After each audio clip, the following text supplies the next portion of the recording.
She was 53, and she had $5, a tote bag, and a library due date card she'd carried since she was 9, stamped with a name she'd never once recognized.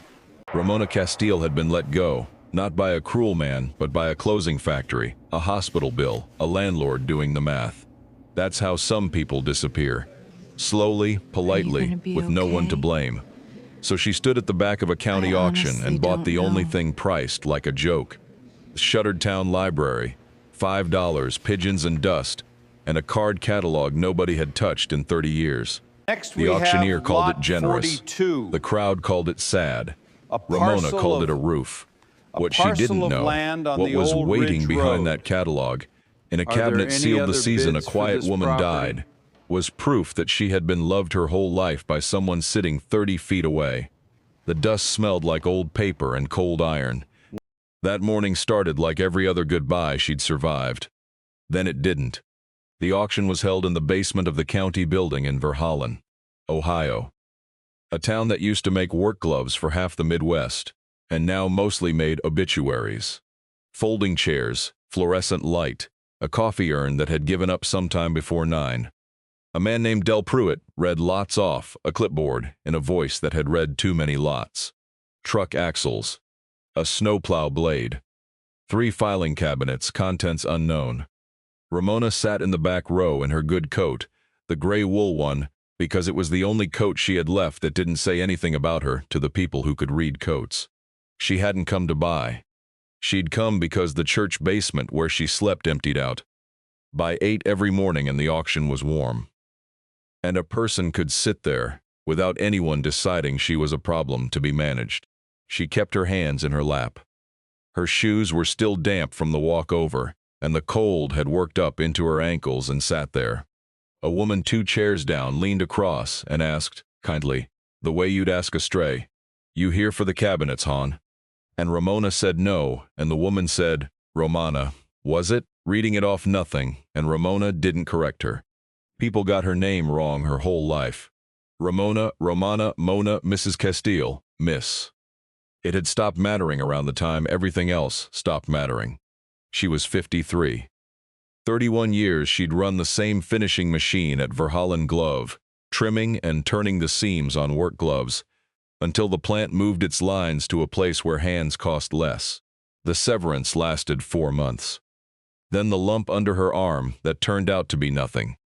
A swollen node, a scare, 6 weeks of tests, turned out to cost everything, because nothing is not free in this country, and the bills came anyway. Folded into quarters in her tote, because she couldn't bear to leave them flat where she could read the totals. Then the apartment on Lyle Street, where the landlord was sorry, he really was, but the math was the math. And that was the whole of it. No villain. Just subtraction. She had $11 that morning. By the time she'd bought a coffee and a roll she had 5, and the 5 sat in her coat pocket like a decision she hadn't made yet. Del Pruitt got to lot 31 near the bottom of his list. And his voice changed, the way a man's voice changes when he's about to apologize for what he's selling. Now this one, folks, Parcel and Structure, 114 Halverson Street, the old Carnegie Library. A few people laughed before he even named the price. The county took it back for unpaid maintenance assessments. The building's been closed since '94. Roof's questionable. No utilities active. Land's landmarked, so you can't tear it down and you can't change it much. He looked at the room over his glasses. Opening at $5. And folks, I'll be honest, that's optimism. Nobody moved. Somebody said low, $5 to inherit a money pit. And that got a real laugh. Ramona knew the building. Everyone her age in Verhallen knew it, the way you know a face from before you had words. The Carnegie Library on Halvorsen, brick the color of a dried rose. 2 stone lamps out front that hadn't been lit in her lifetime. And inside, when it was open, a long room with high windows and a radiator under the far window that ticked when the sun hit it. When she was 9, she had walked there after school because there was nowhere else that let a child sit for 3 hours and ask nothing of her. She had a chair, not officially, but a chair by that radiator was hers in the way the only warm thing in a cold life becomes yours. She did not decide to raise her hand. Her hand went up the way it used to come up in school, before she'd learned that being noticed was a risk. $5, she said. Del Pruitt looked at her for a second longer than he needed to. The kind woman, 2 chairs down, made a small sound. Then Pruitt said, $5 I have. Anybody? And the room performed its silence, and he brought the gavel down soft, like he didn't want to wake it. Sold. Lot 31, the library, to the lady in the gray coat. See the clerk. The clerk was a young man with a cold who kept saying bless you to himself. He had her sign in 3 places, took her $5 bill, and held it a beat like he wasn't sure it was real, and slid a manila folder across the table. Inside was a quitclaim deed, a photocopied site map, and a brass key with a paper tag gone yellow. The tag said in faded pencil front, "Sticks." "It really does stick," the clerk said, almost gentle. "My granddad used to say you had to love it a little to get it open." Then he sneezed and said bless you to himself again. And that was the entire ceremony of Ramona Castile holding a deed with her name on it for the first time in her life. She'd owned things before: clothes, a tote, a card she'd carried for 44 years, the furniture a landlord eventually kept against the back rent. She had never once owned a thing that a landlord's math couldn't take. Now she owns the ground. It came with rubble and pigeons, and a roof that leaked, and it was the first square of the world that had ever been hers to keep. She walked the 11 blocks to Halverson, with the folder against her chest and the key in her fist, and her shoes dried as she went. The 2 stone lamps were still there, weathered to the gray of old teeth. A plywood sheet covered the lower half of one window. A pigeon sat on the gutter and watched her come up the 4 worn steps like it had been expecting her, and wasn't impressed. The door stuck. She put her shoulder to it the way the clerk's granddad had apparently learned to, loved it a little, and it gave with a groan that went all the way up into the dark. Inside it smelled the way she remembered, and the way the hook had promised her without her knowing. Old paper and cold iron, dust gone soft with age, and underneath it all the faint mineral breath of a building that hadn't been heated in 30 winters. Light came down in slabs from the high windows where the plywood hadn't reached. The long oak tables were still there under sheets of grime. The shelves still held their books, swollen and spotted but standing, like people too stubborn to lie down. And along the wall by the checkout desk stood the card catalog, a great dark cabinet of small drawers, 80 of them maybe, each with its little brass pull and its yellowed label, untouched, exactly where it had always been. On the checkout desk sat a wooden rubber stamp roller, the date kind, the kind you thumbed to change the day. Ramona crossed the room and looked at it without touching it. The little rubber bands of the date were rolled to a single day and left there. May 14, 1994, the last day the doors had opened. Somebody had stamped the last card, set the stamp down, and walked out, and the day had stayed that day for 30 years in the dark. She stood there a long time. Then she went and found her chair. It was still by the radiator, wooden, a split in the seat she remembered putting her finger in as a girl. She sat down in it in her gray coat, in a building she owned, and the cold of 30 years came up through the floor into her damp shoes. And for the first time since Lyle Street, she did not have to leave at 8 in the morning. She had a roof. It leaked, probably, but it was hers and it stuck a little, and you had to love it to get in. That was the first night. She slept in the chair with her tote for a pillow, and the gray coat for a blanket, and the pigeons murmured in the rotunda, and somewhere up high the wind found a way in and made the building breathe. The wound she carried she did not name even to herself, but it lived in the manila card in her tote, a child's library card from the year she was 9, soft as cloth, the borrower line filled and refilled in a careful hand that wasn't hers. At the top, where it should have said Ramona Castile, it said something else, a name she'd asked about once, at 9, and been told that's just the fund card, honey, and had never understood and had kept anyway for 44 years. Through every move, because it was the only thing she owned from the one place that had ever felt safe. H. Vance. That was the name. She had carried it her whole life, and it had never once meant anything to her. The first 3 days were about staying alive in a building. She found the back door that opened onto the alley and the spigot in the alley that, when she worked the rust off the handle, gave water in a brown gush that ran clear after a minute. She filled bottles. There was a public restroom in the county building she could reach by noon. She ate from the church pantry, peanut butter, day-old bread, a can of pears she saved. She had no money, but she had a roof and her hands had always been the thing she could count on. 31 years of turning seams had made them strong and exact. She started to clean. She started, without deciding to, by the radiator. She wiped down the long table nearest her chair. She swept a square of floor, and on the 4th morning, with a rag and the brown alley water, she began on the card catalog, because it was beautiful under the grime, and because it was the thing she remembered standing taller than her when she was small. The drawers were full. Of course they were full. 30,000 little cards, one for every book. Alphabetical. The dead nervous system of a place that used to know where everything was. She pulled a drawer at random to clean its face, and the cards inside were soft and foxed and smelled like the inside of an old coat.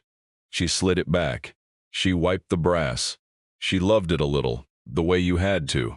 And behind the catalog, when she put her weight against its corner to clean the floor along its base, and it did not rock the way furniture rocks, but sat dead solid like it was rooted, she felt the first wrong thing. A cabinet that size should rock. This one met the wall and stopped, and there was no give in it at all, as if the wall behind it were holding its hand.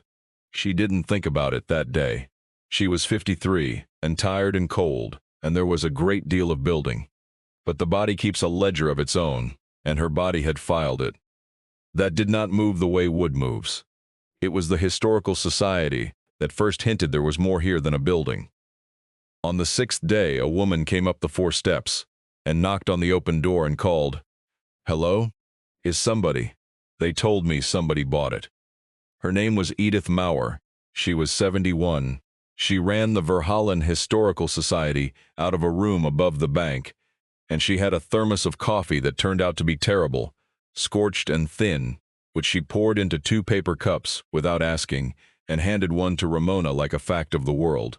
"You're the one from the auction," Edith said, looking around the room the way a person looks at an old friend in a hospital bed. $5, Lord. I tried to get the county to give it to the society for years. They wanted us to carry the insurance. She blew on her coffee. Couldn't do it. Nobody could do it. And then you. She studied Ramona's gray coat, her chapped exact hands, the chair pulled up to the cold radiator, and whatever the arithmetic told her, she had the grace not to say it out loud. "I used to come here," Ramona said. It was the most she'd said to anyone in a week. Everybody used to come here. Edith walked the long room, trailing a finger along a shelf, leaving a clean line in the dust. This was the warm place. You understand. In a glove town in February, this was the warm place that didn't charge you. She stopped at the checkout desk and looked at the date stamp, rolled to May 14, 1994, and her face did something complicated. Harriet never let anybody touch that desk but herself. 31 years she ran it. Wouldn't retire when they cut her hours. Wouldn't retire when they cut her pay. When the county closed the branch, she came to the society and asked, could she keep the key? She'd archive the local collection for free, and we said, God, yes, because else. Edith touched the wooden roller, didn't move it. She kept that key till the day she died. Came in here every week with her little cart. Cataloged the whole local history shelf herself. Sealed up boxes of papers we still haven't gone through, up at the society. She smiled sad, particular woman, plain as a fence post, never married, never had a soul that I knew of. Just this room. Harriet, Ramona said, Harriet Vance. Edith took a sip of the terrible coffee and grimaced at it honestly. Best librarian this town ever. What's the matter? Hon? Because Ramona had taken the Manila card out of her tote without deciding to, and was holding it in the slab of window light, and the name at the top of the borrower line, the name she had carried for 44 years and never read as a name. said H. Vance in a careful, slightly old-fashioned hand, the same hand, she would learn, that had stamped a date and set the stamp down, and walked out into the last day of spring in 1994. Where did you get that? Edith said softly.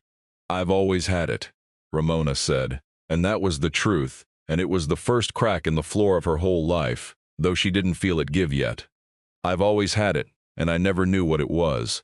She went at the catalog that night, not with a plan, with a rag and a flashlight from the church box, and the certainty in her hands that the cabinet had met the wall like a held breath. She emptied the bottom row of drawers, set the cards in careful stacks on the long table, kept their order because even now, even then, you keep the order. And with the drawers out, she could see into the carcass of the thing. And at the back of the cavity, where the dust lay even and undisturbed, the back panel of the card catalog was not the back of the card catalog. It was a second face. A door, fitted so close you'd never find the seam unless you'd emptied the drawers, and put a light to it at the right set into the wall behind, with a small iron turn latch painted the same dead brown as the rest. Her flashlight shook. She steadied it against the frame. The latch was stiff, but it turned, not rusted shut the way 30 years should have shut it. As if a hand had come back and kept it working. She worked it the way she'd worked the spigot, the way she'd worked the front door, with patience and her strong exact hands, and it gave a quarter turn and a half, and then the false panel swung in on a hinge that had been oiled. Oiled by someone sometime, for exactly this. And behind it was a cabinet built into the wall the depth of a kitchen cupboard, dry, clean, lined in cedar, and stacked inside it the careful inventory of a hidden life. A ledger, cloth-bound, the spine worn pale, a bank passbook, blue, a rubber band around it gone to powder, a long envelope manila, the deed inside it she'd later find, a single book, slim, wrapped in wax paper, with a ribbon, and propped at the back where you'd see it last, an envelope sealed, the paper gone the color of weak tea, and across the front in that same careful hand, to the girl who always sat by the radiator. Ramona did not open the letter. She would learn the rest before she earned the right to read it. She felt that in the same place that had filed the unmoving wood.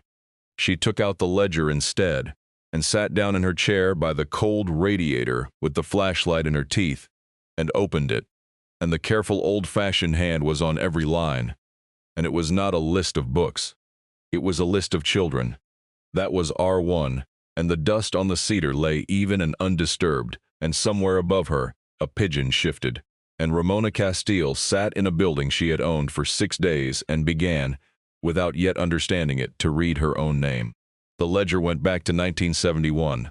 The first pages were headed in Harriet Vance's hand, Acquisitions, Special, as if it were library business, and the columns looked like library business, a date, an initial or two, a figure. But the figures weren't fines or fees. A November 1971 line read, Winter coats 2, the Lasco children, $14. A line under it, Shoes, the Renner boy, his came apart at the sole in front of everyone, did it quiet, $6. And the next, Tuesday hot lunch ongoing, the 4 who come hungry, see envelope. Ramona turned the pages slowly. The flashlight died, and she fed it the spare batteries from the church box, and kept reading. Because she could not have stopped if the building had come down. It was 30 years of giving, disguised as cataloging. Harriet Vance had earned a librarian salary in a glove town, which is to say almost nothing, and she had spent it on the children who came to the warm place, because there was nowhere else. She did it through the library, so no one would have to take charity to their faces. The book, Fair Money, came up short again, so I made it up myself. Let them think the fair did well. Bought the Pruitt girl her own copy of the horse book, so she'd stop hiding it behind the atlas. Told her it was a duplicate we were discarding. Paid the Conley boys overdue fines out of the drawer. So his mother wouldn't, and they wouldn't stop him coming. A child who can't come to the library because of money will learn that money decides everything. I won't have it. That last line Ramona read 3 times. The benefactor's voice was nothing like the warm, slow voice in Ramona's own head. It was plainer than that, and more stubborn, a little dated. A woman arguing with the world in a ledger because she had no one else to argue with. I won't have it. And then, recurring year over year, more than any other, a single set of initials, and then a single name. Because at some point Harriet had stopped abbreviating this one, as if abbreviating it cost her something. RC then, Ramona, the Castile girl, comes every day and stays till I close, sits by the radiator, reads above her level and won't be caught at it. Coat too thin. Bought her gloves. Ours, the good lined ones from Verhallen, told her they were lost and found, nobody claimed. She knew. She took them anyway, which is its own kind of mercy. Ramona looked down at her own hands. She'd worn out 100 pairs of those gloves on the finishing machine. In the years since, she had never once wondered where the first pair came from. Made her a card so she could take books home. Put it under the fund so the office wouldn't ask about her address, because I don't think she has one she'd want written down. She carries the card like it's worth something. It is worth something. The flashlight beam was a circle on the page, and Ramona's breath was loud in the empty room, and the manila card was in her other hand. Soft as cloth, H. Vance at the top, and she understood for the first time in 44 years that it had never been a stranger's name. It had been a signature. There was one entry she went back to from the spring of 1983 that she read until she had it by heart. The Castile girl is 12 now, and getting that look the proud ones get, like she's deciding the world, owes her nothing, so it can't take anything. I know that look. I wore it. I'd give the whole drawer to tell her. She's wrong, but you can't tell a child that you can only build a warm room and leave the door unlocked and hope she works it out before it sets. She came in today soaked through from the rain, sat by the radiator, steamed like a kettle, and read for 4 hours without once asking for a thing. I made cocoa in the back and carried out 2 cups and set one by her elbow and said I'd made too much. She didn't thank me. She drank it. That's how I knew she'd let me. A child who'll take your cocoa is a child who hasn't given up. I have not given up either, and under it, in a different day's ink, I keep their cards. When I'm gone, the cards will tell it. A person can read a stack of cards and know exactly who was loved in this town, and by whom, if they know how to read between the dates. I'm betting one of them will. Ramona remembered the cocoa. She had forgotten it for 40 years, and now she remembered it whole. The chipped green cup, the skin on the top she'd hated and drunk anyway, the rain steaming off her coat, the woman behind the desk who'd made too much and never made a thing of it. She had drunk a stranger's cocoa at 12 and never once wondered why a stranger would make too much on purpose. On the exact afternoon, a child came in soaked. She read until the second flashlight died, and then she sat in the dark with the ledger closed in her lap, in the chair, by the radiator, and she did not cry the way the books say people cry. She sat very still, the way you sit when a thing too large to feel all at once arrives, and you let it in a little at a time so it doesn't take the roof off. That was R2. The library fund had a name, and the name was hers, and the woman behind the desk had been spending her whole small salary on the warm place so that one cold child would never learn that money decides everything. Morning came gray through the high windows. Edith Maurer came back with the bad coffee and a folding chair from her car because she said, "A person can't sit in one chair forever," and she carried it in herself and set it by Ramona's. And that was the second chair in the warm room. Ramona showed her the ledger. She didn't show her the sealed letter. Some things you keep behind the panel a little longer. Edith read 4 pages and had to set it down and look out the window for a while. "We knew she was good to the kids," she said finally. "We didn't know it was this. We didn't know it was all of it." She wiped her glasses on her sleeve and put them back on smudged, which didn't seem to bother her. 30 years she sat behind that desk, and we thought she was just special. She was. Ramona. She was running a quiet hole charity out of the fines drawer, and letting us all think she just liked stamping books. "Why didn't she tell anyone?" Ramona said.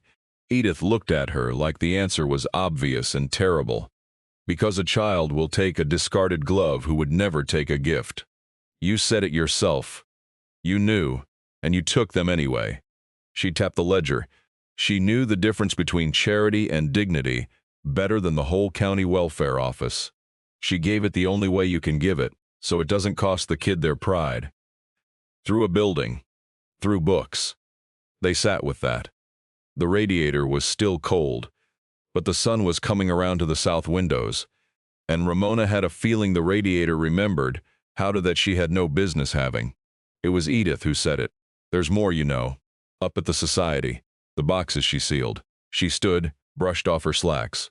She archived the whole local collection, but she also brought up boxes of her own. She said we're library administrative. We never opened them. It wasn't our business and we never had the heart. She looked at Ramona. I think now they were always meant for whoever found this room. The boxes were the proof, and the proof was what made it real to anyone but the two of them. It took 3 days and a borrowed hand truck to bring them down to the library. 11 cardboard boxes, each labeled in Harriet's hand, Administrative. Do not disca. They held the checkout cards, not the catalog cards. The borrower cards, the manila ones. 1 per book, where you wrote your name when you took a book home, and the librarian stamped the date it was due back. Decades of them, banded by year, and Harriet had used them as a record. Because a checkout card has a borrower line, and if you are a careful woman who needs to keep an account of mercy without anyone ever finding it, you can hide that account in plain sight 30 feet from the whole town in the one set of papers no one will ever audit. Down the borrower line of an ordinary card for an ordinary book, in tiny pencil between the stamps, Harriet had logged what she'd done and for whom. R.C. gloves, R.C. winter coat, told her lost plus found. R.C. paid her fines, told her the machine ate the slip. R.C. left $2 in the returned book on purpose. She found it. She put it in the donation tin. That girl. And against the most ordinary cards, the ones from the books that get checked out the most, the horse book, the atlas, a battered copy of a novel about a girl on a prairie. Harriet had written, between the dates, in the margins, in a hand that got more careful the more it mattered, inscriptions. She'd called them in the ledger. A reading list of love meant to be found someday. Not signed, just true. Whoever you are when you read this, you were not too much. You were not too quiet. You were exactly enough and somebody saw it. Ramona spread them on the long table in the south light, and she and Edith pieced together. A life lived entirely in the margins of other people's books, and the dominant fact of that life, the one the cards came back to, was a thin, cold girl who sat by the radiator and read above her level and carried a fund card like it was worth something. There were other names, the Lasco children, the Renner boy, the Conley boy with the fines, a dozen others. Harriet had warmed a whole generation of cold children through the seams of a library budget and let every one of them keep their pride. But there was only one name she'd stopped abbreviating. Only one. She'd written out in full when her hand started to shake in the late cards. The ones from the 1990s. The ones from last spring. Ramona. They worked at it for 3 days, she and Edith in the south light, with the kid. Though there was no kid yet, then, not officially, sometimes appearing in the doorway and disappearing again. They sorted the cards by year, and then by name, and a thing happened that neither of them was ready for. The town came up out of the boxes. Edith found her own brother on a 1974 card, the Mauer boy, holes in both mittens, gave him a pair and told him a patron left them, and she had to go sit in the folding chair for a while and not talk. A retired man named Conley, now 61, the fines boy grown old, came by the second day because word had started to move the way it moves in a small town, and Ramona showed him his card. And the big man stood in the warm room and read in pencil that a woman he'd thought merely strict had quietly paid his shame away in 1972, so his mother wouldn't have to. And he put his hat over his face like men of that generation do. And when he took it away, he said only, I named my daughter after a book she gave me. I never knew why I loved that book so much. He left $20 in the donation tin on his way out, folded into quarters, and would not be talked out of it. The practical thing the thing Ramona could do, arrived through Edith, who was the kind of old woman who knew how a county actually worked. "These cards," Edith said, "are dated. They're county property records, technically, branch circulation. They've got the library's stamp, the accession numbers, the works. This isn't a story, Ramona. This is a paper trail. A documented 40-year pattern of one county employee privately provisioning a minor through public facilities." She said it like it was both the most beautiful and the most useful thing in the world, which it was. "You hold on to every one of these, bands and all. You don't lose a single card." She didn't know yet why it would matter. Neither did Ramona. The body files things before the mind knows the case. The blue passbook she opened on a Sunday, alone, because some things you do alone. She'd been afraid of it, afraid it would be empty. 30 years of waiting came to a column of zeros. Afraid in a different way that it would be something, and that something always came with a price, always got taken back, always meant you owed. She had learned both fears in the same childhood, in the same warm room, from the same radiator. It was a savings account at Verhallen Federal, opened in 1971, in the name of Harriet E. Vance, in trust. The trust line was filled in her hand, and then crossed out and rewritten 3 times across the years, as if she kept changing her mind about how to word the most important sentence she'd ever write, and the final version read, "In trust for the child the library is keeping, to be claimed by whoever finds this room and proves they belong to it." The deposits ran down the pages in Harriet's careful figures, small mostly, $9, $12, $20. The arithmetic of a librarian's salary divided against 30 children's coats and 1 girl's gloves.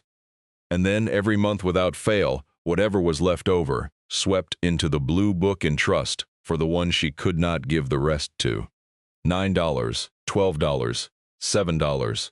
But not always small, in the flush years, when a raise finally came or a winter stayed mild and the coat money went unspent, the figures jumped $50, once a whole $80. A single woman with no one to spend it on putting away more than she should have spared. For 53 years the deposits ran, because Harriet had kept paying in after the branch closed, after she came in only with her little cart, after her hand began to shake. The last deposit was dated 4 months before she died, $43, one of the larger lines in the book, as if she'd emptied a drawer she'd been saving. And then the teller's machine stamps took over from the handwriting, because a passbook, once opened, accrues. Interest, year over year, 53 years of it compounding in a sleepy federal savings account that nobody touched, back when passbooks still paid 5 and 6%, and a patient dollar doubled itself in a decade. Ramona could not do that math in her head. She would need the bank to do it.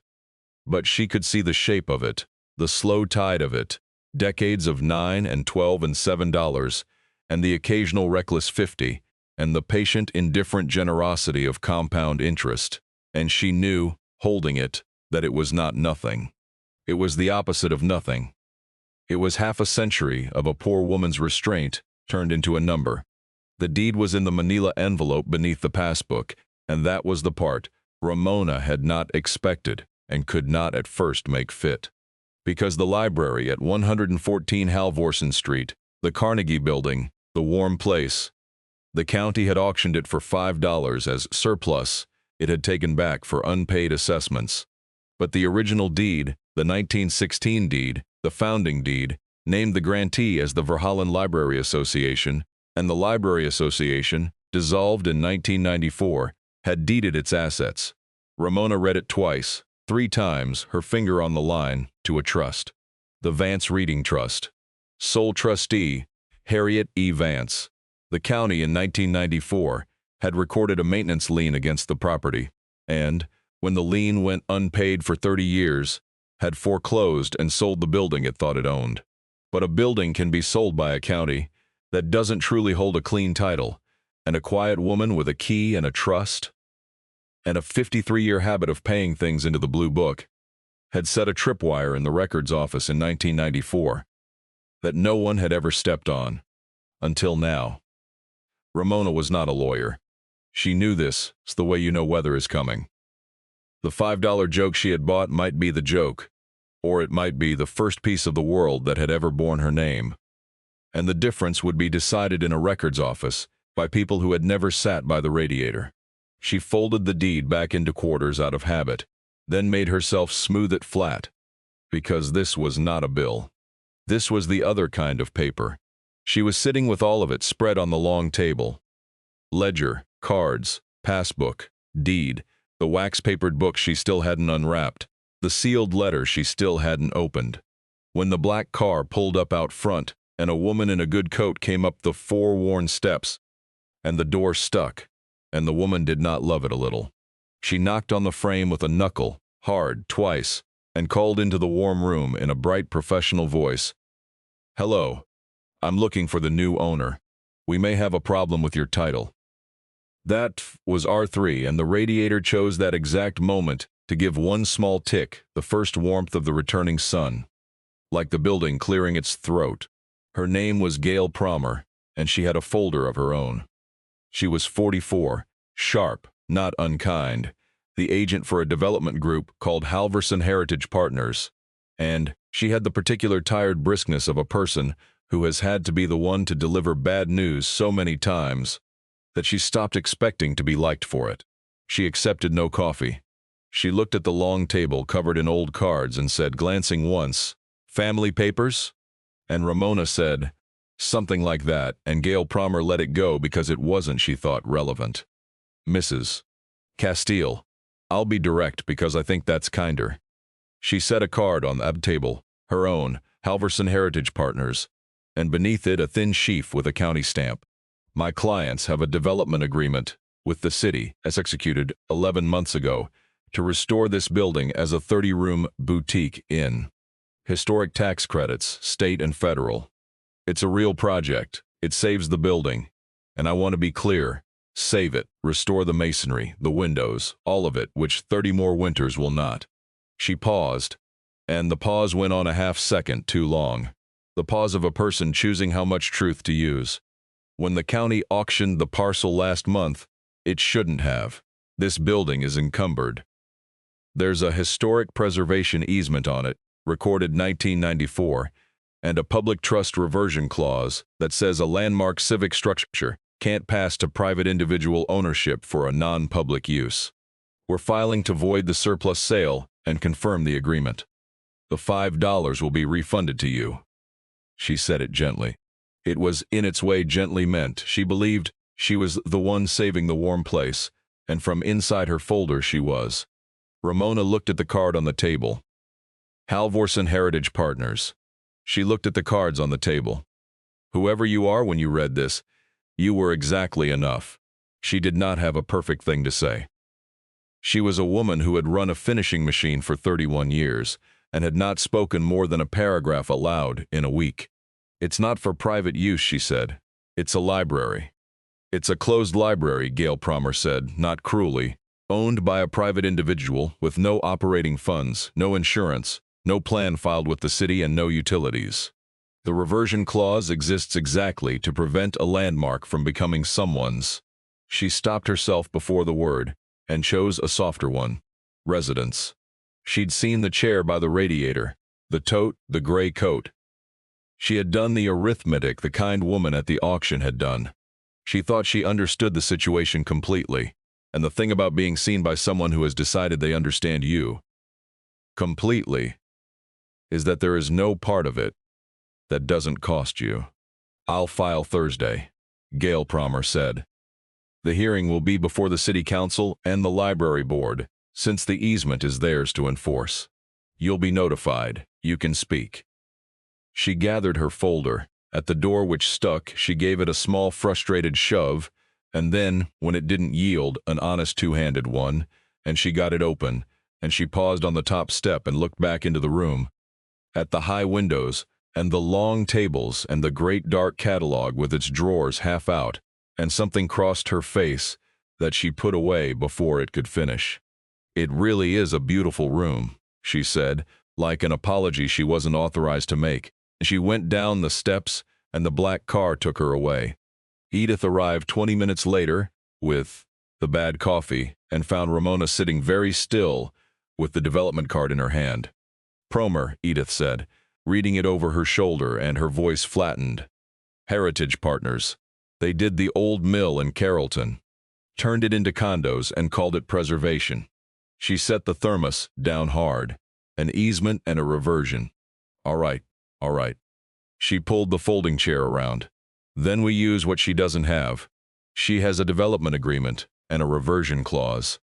We have a trust, Ramona, a recorded trust that predates her easement, and a 53-year paper trail proving this building was already privately held in trust for a public reading purpose before the county ever thought it owned it."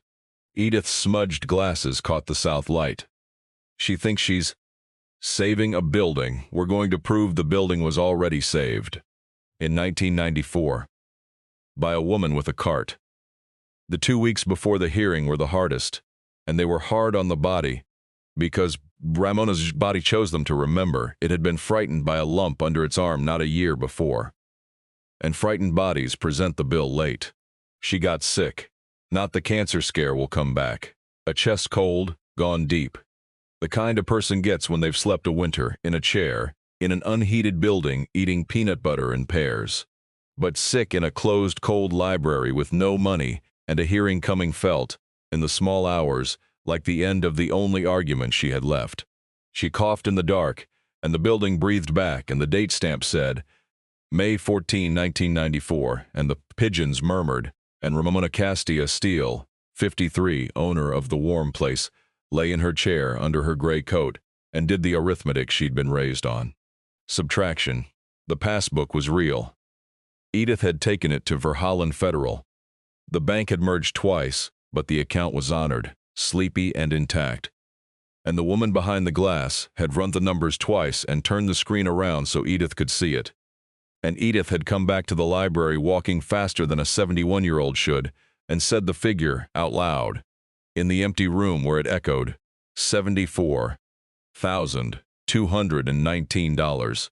53 years of $9 and $12 and $7, and the patient indifferent tide of compound interest, in trust, for the child the library was keeping.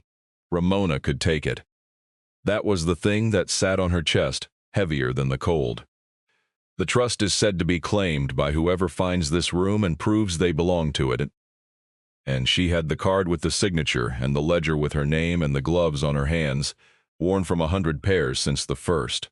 She belonged to it the way nobody had ever belonged to anything. She could let Gail Promer have the building, take the refund, and the $327,000 in trust, and get on the southbound bus at the county building and go somewhere warm, where no one had ever done the arithmetic of her, and rent a small apartment with a radiator that worked and never owed anyone anything ever again. She got as far as the bus. It was a Tuesday, 2 days before the hearing, and she was sick and tired in the marrow. And she walked to the county building with the passbook in her tote and stood at the little counter where the southbound Greyhound sold its tickets. And she had the bank slip ready. And the man asked where to, and Ramona opened her mouth to say south, the next one anywhere south. And what came out instead was nothing, because she'd put her hand in her coat pocket and found the Manila card. Soft as cloth. H. Vance. And she thought about a woman who had earned almost nothing and kept almost nothing, and could have, any year of 53, taken the blue book to the teller and bought herself a warm, small life, and never once did, because there was a cold child by the radiator who needed the warm place to stay open more. Then Harriet Vance needed to be comfortable. I won't have it, the ledger said, in a hand plainer than Ramona's own thoughts. A child who can't come to the library because of money will learn that money decides everything. I won't have it, ma'am, the ticket man said. Where to? Nowhere, Ramona said. I made a mistake. And she walked back the 11 blocks to Halverson in the cold, with her chest full of gravel. And she let herself in the door that was stuck, and she loved it a little. She got it open. That was the near surrender, and the thing that turned her was not strength. It was the card. It was a signature she'd carried for 44 years finally being read as a name. The thing that broke the hearing open before it began, though, came from the back stairwell, and it came in the shape of a kid. Ramona had known someone was in the building besides her for a week. Small signs. A blanket folded too neat in the rear stairwell that went up to the locked second floor. A can of beans, emptied, rinsed, set in the alley by the spigot like an apology. The Historical Society's boxes shifted an inch. She'd left a sandwich on the third stair one night, the way you'd leave food for a dog you didn't want to spook.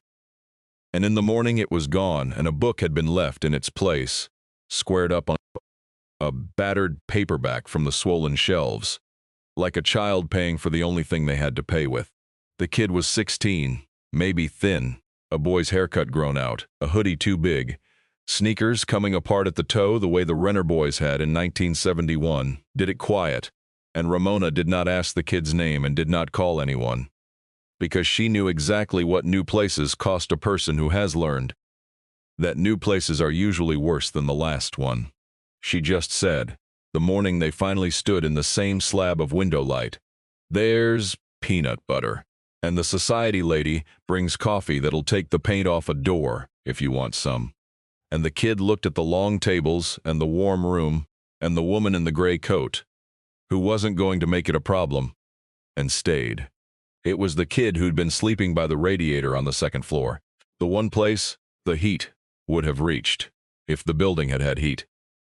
Who'd found the second thing, pried up a loose board in the stairwell to hide a backpack, and found, underneath, wrapped in oilcloth the way the careful do, the last box. The one Harriet hadn't trusted even to the society. The kid who'd been raised by the same arithmetic Ramona had, didn't take it. The kid brought it down and set it on the long table, and said the most words they'd said all week. "There's a name in it that's on your card." Inside was the relinquishment file. A county adoption and relinquishment record, 1971, photostat Harriet's copy, kept 53 years. A young woman, 22, unmarried, a glove line worker laid off when she began to show, surrendering an infant girl to the county home because, in 1971 in Verhallen, Ohio, an unwed mother with no work and no family kept nothing, and the form was stamped and signed, and the mother's name on the line was Harriet E. Vance, and the infant's assigned case number, the one the county home would use on the child's file for the next 18 years, was written in Harriet's hand at the bottom of the form, underlined twice, and it was the same number. Edith found it in 4 minutes. Shaking, that appeared on the back of a Manila fund card made out to a 9-year-old, who sat by the radiator and read above her level, and carried it like it was worth something. She had not abandoned the child. She had surrendered her, which the law made her do, and then she had taken the only job in town that would let her stay 30 feet away from her for the rest of her life. And she had spent that life, every dollar of it, keeping the warm place open and the cold child fed, and she had never been allowed to say the one word, "mine," out loud, not once, in 53 years, except in pencil, in a ledger, between the stamps, where a girl who was exactly enough would someday find it. Ramona sat down in the chair by the radiator. The kid stood very still. Edith put her smudged glasses on the table, because she couldn't see through them anymore. She had spent her whole life believing she came from no one, that she'd been left because there was no one at the other end of the line who wanted her. And the whole time, 30 feet away, behind a desk, behind a date stamp rolled to the last day of spring, a woman who was not allowed to claim her had been claiming her the only way the world would let her. In trust, in the margins, in gloves told lost and found, in a blue book full of $9 and $12 and $7. In trust for the child the library is keeping. That was R4.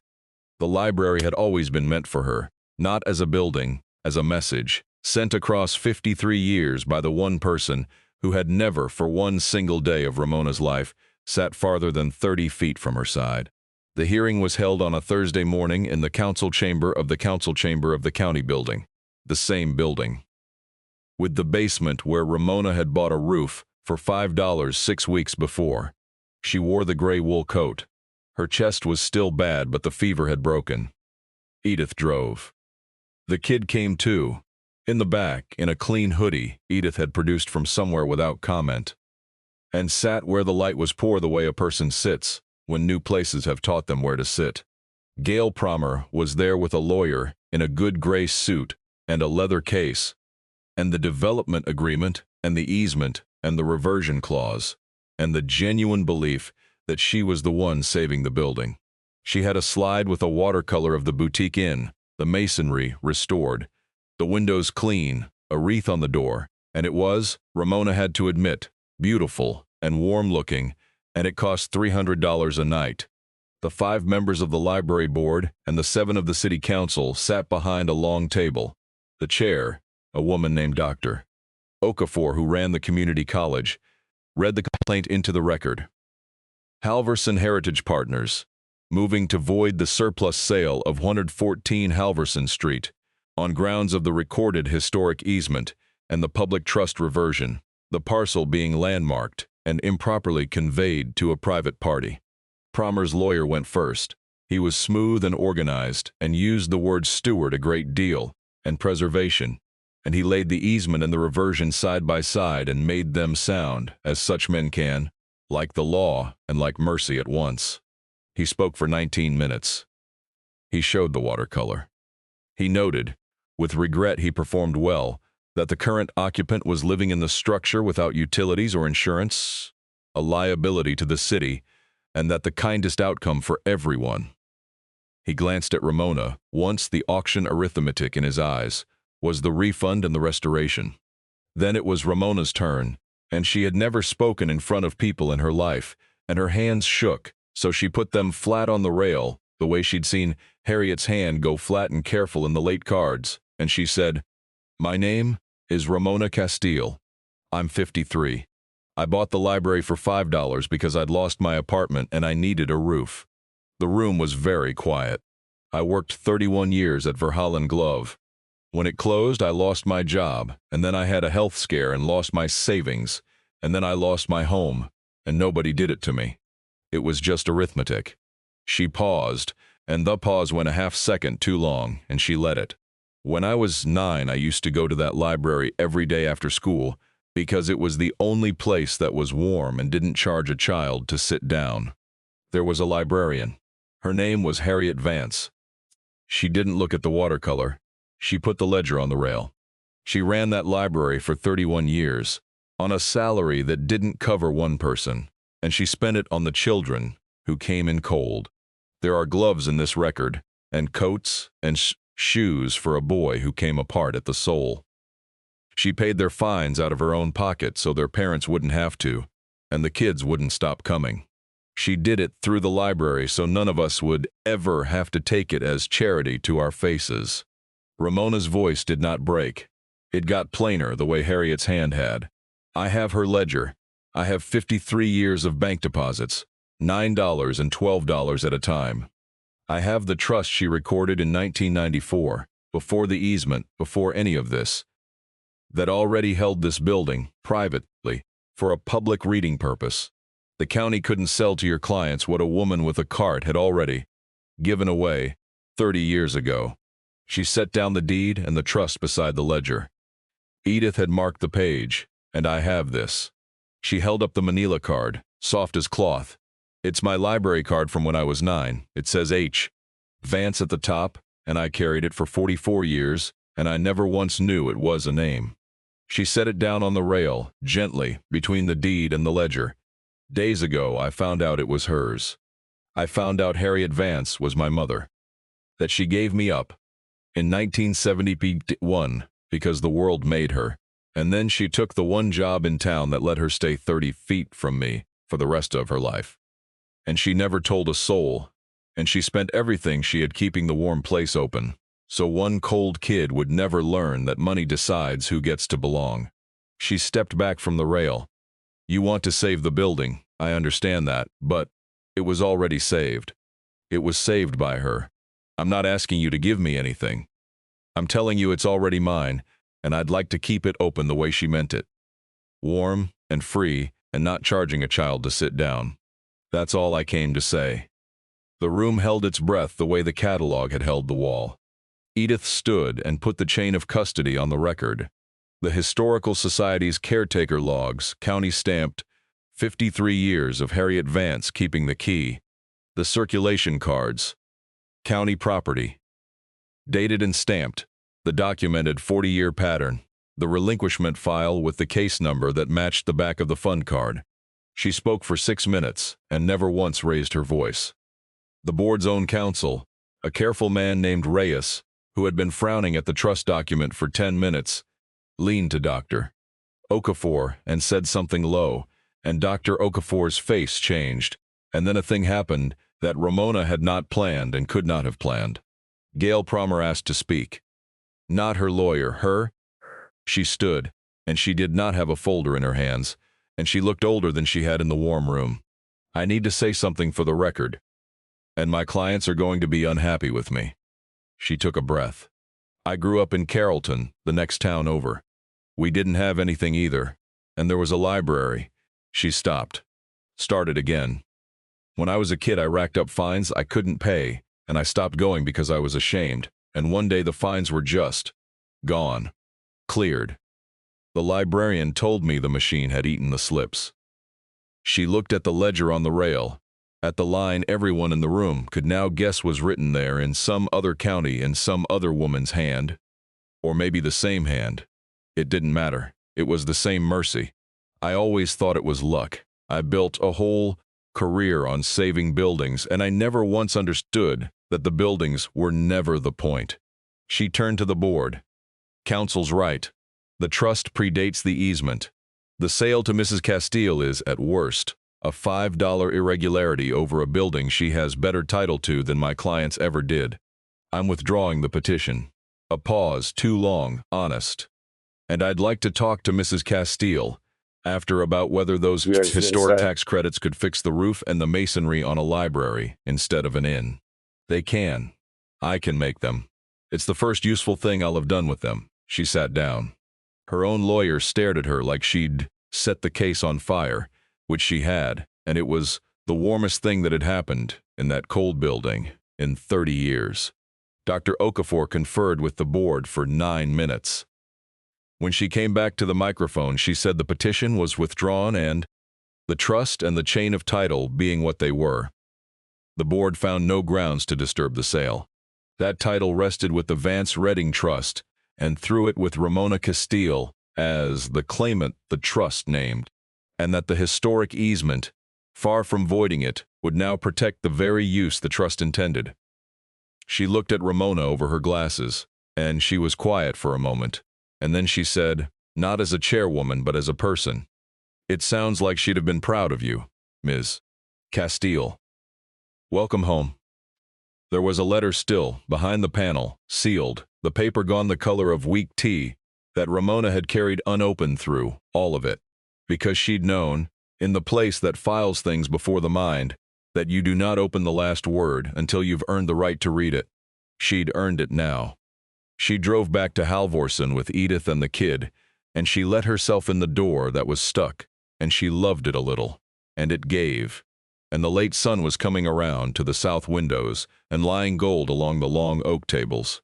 She went to the chair by the radiator, and she opened the letter, and the benefactor's voice came up off the page. One last time, plainer than the warm voice in your head, a little dated, a little stubborn. A woman who had argued with the whole world in pencil because she'd had no one else to argue with. To the girl who always sat by the radiator. If you're reading this, you found the room. You emptied the drawers, and you put a light to the back the way I knew a careful person would. And you found everything I couldn't hand you across a desk. My name is Harriet Vance. I was the librarian here for 31 years. I was also, for 9 months in 1971, your mother, and I have been your mother every day since, from 30 feet, which is as close as they would let me stand. They made me give you up. I want you to know it was them and not me. I was 22 and laid off, and there was no version of keeping you that the county would allow. And so I signed the paper, and then I did the only thing left that I could do. I took the job that put me nearest you. I watched you come in cold, and I kept the room warm. I bought you gloves and called them lost and found because I knew you'd take a discarded thing who would never take a gift, and I was right. And you took them, and that was the proudest and the saddest day of my whole life. I couldn't give you my name out loud. So, I put it on your card, where you'd carry it without knowing, until someday you were ready to read it. I couldn't give you the money in my hand. So I put it in the blue book, $9 at a time, in trust, for whoever you'd grow up to be. I couldn't tell the town you were mine. So I told the library, in the margins, where the truth keeps better than anywhere. The building is yours. The money is yours. The whole warm place is yours. I'm not asking you to keep it open. But if you do, if you keep one cold child in this town from ever learning that money decides who gets to belong, then I will have said the word out loud at last, through you, the way I never could in my own voice. You were exactly enough. You always were. I'm sorry I could only ever tell you in pencil. Harriet Ramona folded the letter along its old creases and held it against her chest, in the chair, by the radiator. And the kids stood in the doorway, not knowing what to do with their hands. And Edith looked out the window for a long while, and nobody named anything, because the room had said it all. Then the radiator, which the gas company had relit 2 days before, because Gail Promer had made a call she didn't have to make, ticked once and twice, and began, slowly, after 30 winters, to warm.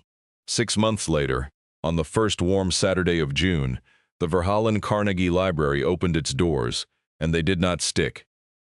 Because the kid had planed the bottom of the door over 3 patient evenings, and oiled the hinge the way the back panel had taught them. And now you only had to pull. The masonry was clean. Gail Promer had been as good as her word. The historic tax credits that were going to make a boutique inn had repointed the brick, the color of a dried rose, and re-leaded the high windows and put a new roof over the warm place. And Promer herself had quit Halvorsen Heritage Partners in the spring, and now did, of all things, preservation work for nonprofits, and came by Thursdays with coffee that was, the whole town agreed, a marked improvement on Edith's. The reading room was warm. The long oak tables were clean, and the swollen books had been sorted, the salvageable ones back on the shelves, and on the shelf nearest the radiator, in the place a thin, cold girl used to sit, stood the books with the inscriptions in the margins. The horse book, and the atlas, and the novel about the girl on the prairie, returned to where they belonged, so that any child who pulled one down and read above their level might find, between the stamps, in a careful hand, you were exactly enough, and not know whose voice it was, and carry it anyway, the way you carry the warm things. There was no charge to sit down. There would never be a charge to sit down.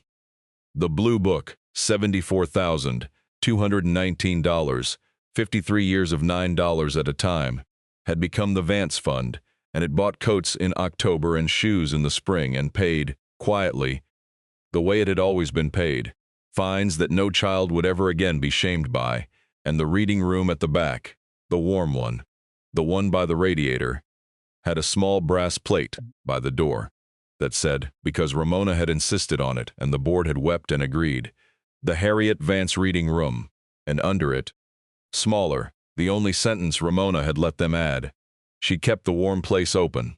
They'd clean the catalog last, on purpose, the way you save the thing that matters. Ramona and the kid had spent a whole March week putting the 30,000 cards back in order, drawer by drawer, and they'd left the false panel in the back exactly as it was, oiled hinge and all. Only now there was a small card taped inside it in Ramona's careful hand, for whoever might someday empty the drawers and put a light to the back. If you found this, you were looking for something. Keep looking. It's here. The wax-papered book had gone back on the shelf, too. It had turned out to be the Prairie novel, Harriet's own girlhood copy, her name in a child's hand inside the cover. Harriet, age 9, and a margin note on the last page, written decades later in the careful adult hand. I read this by a radiator once, and decided I would be a person who kept rooms warm. I was. Ask the cards. The kids shelved books on Saturdays and had a key of their own now, and a bed upstairs where the heat reached. and a name they'd told Ramona one ordinary evening that Ramona used and never wrote down, because some things you keep off the records on purpose for the dignity of the keeping. At dusk, the first warm Saturday, the doors open, and the light coming gold through the clean high windows, a small girl came up the four-worn steps with her grandmother, a child maybe 9 too thin, a coat too light for a building that would now always be warmer than the weather outside it. She wanted a card. She wanted to take a book home. Ramona Castile, 53, sat down behind the desk that no one but Harriet had ever sat behind, and she took the wooden date stamp, the one that had said May 14, 1994 for 30 years in the dark, and she rolled the little rubber bands forward, year by year, day by day, all the long way from the last day of one spring to the first warm Saturday of this one, until the stamp said the true date at last. She inked it. She filled out a card in a careful hand, the borrower line clean and waiting, and at the top, where the fund used to go, she wrote the new fund's name, and she stamped the date, firm, the way you stamp a thing you mean, and she slid the card across the desk to the child the warm place was now keeping. The radiator ticked. The girl took the card like it was worth something. It was. It was worth everything. Some people sign your story in the margins, where you don't look until you're finally ready to read it.